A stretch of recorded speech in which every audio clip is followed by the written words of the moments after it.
তো হ্যালো বন্ধুরা, নতুন ভিডিওতে আপনাদের সবাইকে স্বাগতম। তো আজকে যে বিষয়টা নিয়ে কথা বলবো সেটা হচ্ছে পাখিদেরকে, কিন্তু আমরা জানি সারা দেশের মধ্যে অনেক বেশি গরম পড়ছে, প্রায় 40-র কাছাকাছি। তো সেই কারণে পাখিদেরও কিন্তু অনেক সমস্যা হয়, হিট স্ট্রোক পাখিদেরও হয়। তো সেই কারণে যে করণীয় কাজগুলো, সেই কাজগুলোর মধ্যে আমি যেই কয়েকটা কাজ জানি সেই কাজগুলো নিয়ে আপনাদের সাথে কথা বলবো। আপনারাও আসলে ট্রাই করে দেখবেন আপনাদের পাখির ক্ষেত্রে, কারণ আমাদের পাখিগুলো আমাদের অনেক শখের। তো মূলত যে বিষয়টা নিয়ে কথা বলবো সেটা হচ্ছে গরমের মধ্যে পাখিদেরকে কীভাবে ঠান্ডা রাখা যায়। তো পাখিদেরকে ঠান্ডা রাখার 2-3টা নিয়ম আছে, সেই নিয়মগুলো আমি আপনাদেরকে বলি। আপনারা যদি পাখির খাবারের যে পানিটা আছে, খাবারের পানিটা পারতপক্ষে পারলে আপনারা সবসময় দিয়ে রাখবেন, এবং ঘন্টাখানিক কিংবা 1-2 ঘন্টা পর পর খাবারের পানিটা আপনারা চেঞ্জ করে দেবেন। তাতে কী হবে, খাবারের পানিটা চেঞ্জ করে দিলে খাবারের পানিটা মানে বেশিরভাগ সময় ঠান্ডা থাকবে, ফ্রেশ থাকবে। পাখিদের খেলে পাখিদের শরীরটা অনেক ভালো থাকবে। আর খাবারের পানির সাথে মাঝে মাঝে অবশ্যই যদি একটু স্যালাইন মিশিয়ে দেন, কিংবা মনে করেন একটু যদি লেবু দেন, একটু যদি মালটার যদি আপনি রস দিতে পারেন, লেবুর রস দিলেও হবে, মালটার রস দিলেও হবে, এটা খুব ভালো হয়। হ্যাঁ, তাহলে আসলে পাখিদের, কিংবা সিবিট, এই ধরনের জিনিসগুলো যদি আপনারা পাখিদেরকে খাওয়ান, পাখিদের শরীরটা তাহলে ঠান্ডা থাকে।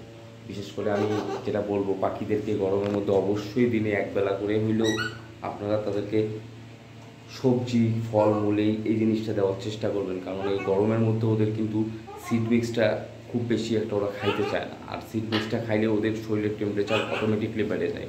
শীতের জন্য এটা ঠিক আছে, বাট গরমের জন্য এটা কিন্তু ঠিক না।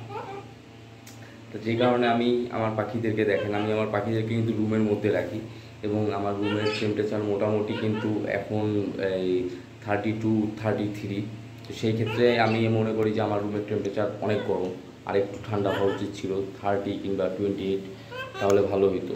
সেই ক্ষেত্রে আমি আমার পাখিদেরকে কিন্তু অবশ্যই, অফকোর্স, আপনি প্রত্যেকটা দিন পাখিদেরকে গরমের মধ্যে গোসলের পানি দিতে হবে। যদি আপনার পাখিদেরকে গরমের মধ্যে গোসলের পানিটা দেন, তাহলে অবশ্যই পাখিরা গোসল করবে। আর গোসল করলে পাখিদের শরীরটা অনেকটা প্রায় কুল থাকে এবং ঠান্ডা থাকে। আর পাখিদের শরীর ঠান্ডা থাকলে পাখিদের অনেক রকমের দুর্বলতা থেকে কাটিয়ে ওঠার সুবিধা আছে, সম্ভাবনাও আছে, সুবিধাও আছে। আর বিশেষ করে পাখিদেরকে ফলটা, আমি যেটা বললাম, ফলটা অবশ্যই দিবেন। পারতপক্ষে যাদের পাখি তরমুজ খায়, যদি আপনাদের টিয়া পাখি হয়ে থাকে, চন্দনা হোক, রিংনেট হোক, ইয়েলো রিংনেট হোক, যেটাই হোক না কেন, প্লাম হেড প্যারেট হোক, কিংবা আপনাদের গ্রে প্যারট, যেটাই হোক না কেন, যদি আপনারা একটু তরমুজ, তারপর হচ্ছে গিয়ে পেয়ারা, মানে ফল জাতীয় যে জিনিসগুলো, শাকসবজি যে জিনিসগুলো, এগুলো দিতে পারেন। এবং আপনারা সবজির মধ্যে পটল দিতে পারেন, হ্যাঁ, পেঁপে দিতে পারেন। এই জিনিসগুলো দিলে পাখিদের শরীর স্বাস্থ্য ভালো থাকবে। তো বন্ধুরা, এই জিনিসগুলো অবশ্যই দিয়েন, যেহেতু আমরা আমাদের পাখিদেরকে ভালোবাসি। তাই এই বিষয়টা নিয়ে আপনাদের সাথে কথা বললাম, পাখিদেরকে গরমের ভিতরে কীভাবে আসলে আমরা পাখিদেরকে যত্ন নেব গরমের মধ্যে। এই গরমের মধ্যে আমাদের নিজেদের কিন্তু অবস্থা প্রচুর খারাপ। সেই ক্ষেত্রে যেন আমরা পাখিদেরকে ভালো রাখতে পারি, অবশ্যই কাজগুলো করবেন।